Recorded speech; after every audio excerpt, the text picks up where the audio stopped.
You've been lied to. Somewhere along the way, someone told you life is supposed to be fair, that good things happen to good people, that hard work always pays off, that justice is guaranteed. But step outside your door, and reality will slap that lie right out of your hands. So the real question isn't, why isn't life fair? The real question is, what are you going to do about it?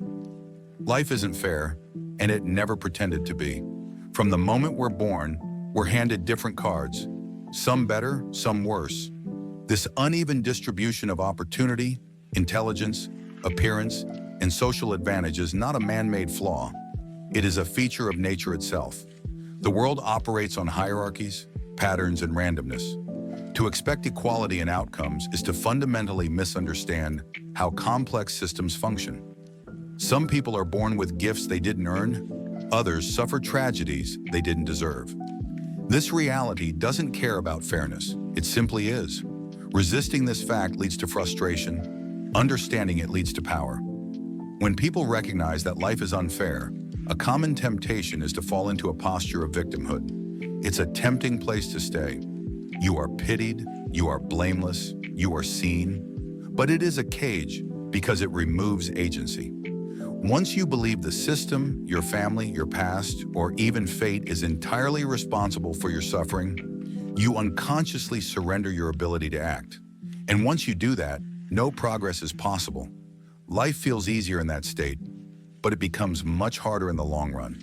Growth demands that you stand, not sink. Responsibility is not about fault. You can be hurt by things you never caused, but what you do with that hurt, that's where your life begins. Taking responsibility doesn't mean pretending you had control over the past. It means taking full control over your response. That mindset is a turning point.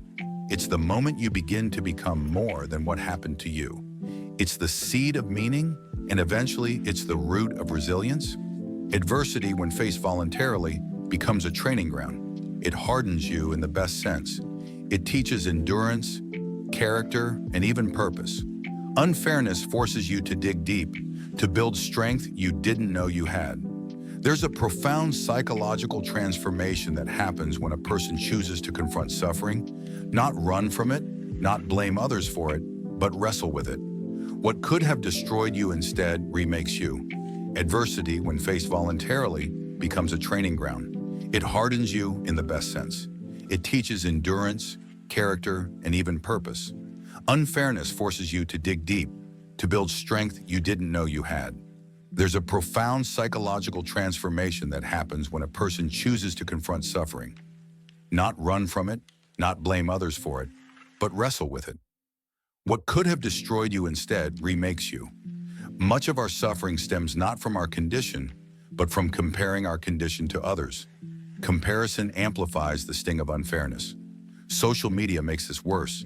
We constantly see the highlight reels of people who had better start points or fewer setbacks. But gratitude is an antidote. It's not naive or delusional, it's a discipline. It is choosing to see what you do have and what can be done, despite the odds. Before you try to fix the world's injustices, look at your own life. Are your habits in order? Is your space clean? Are your words honest? If not, your moral outrage is a distraction. Begin with the tangible. You can't build peace in the world if there is chaos in your bedroom. You can't demand justice while you live in disorder. When you start with yourself, you gain moral strength. From that place, you can influence the world, not from resentment, but from courage. Ladies and gentlemen, let's begin with an uncomfortable truth. Life isn't fair. It never has been. It never will be. The child born into wealth and safety didn't earn it. The one born into war and famine didn't deserve it. The brightest mind can be silenced by illness. The cruelest soul may walk free. And if this truth outrages you, good, it should. But more importantly, it should awaken you. The question isn't why life is unfair. The question is, now what? You see, the pursuit of fairness as an absolute condition is a myth, a dangerous one. The world doesn't operate on fairness. It operates on structure, entropy, competition, and time.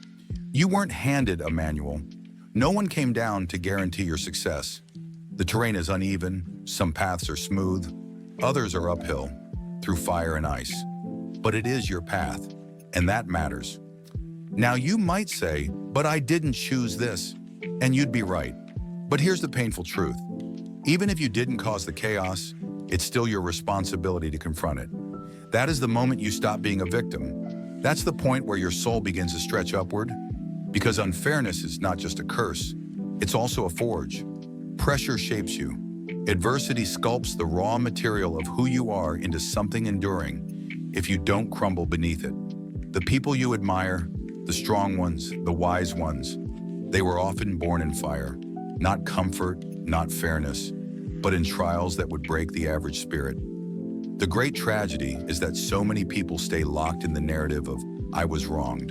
And maybe they were. But they clutch that narrative like a trophy. They build their identity around it.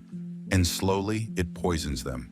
Because victimhood may bring attention, but it never brings transformation. If you want to change your life, stop asking if it's fair. Ask instead, what can I do with this? What strength can I carve from this pain?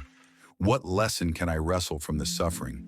The answer to life's unfairness is not bitterness. It is responsibility. It is radical ownership. It is putting your own soul in order before you try to fix the world. And that begins in small places. Clean your room. Speak the truth, even when it burns. Take care of your body. Learn something difficult. Choose courage over comfort. Do what is necessary, not what is easy. Stack one disciplined act atop another until you are the kind of person who can stare life's unfairness in the eye. And not blink. Because no, life isn't fair. But that doesn't mean you have to be weak. That doesn't mean you have to give up. In fact, it means the opposite. You were made for more than fairness. You were made to rise.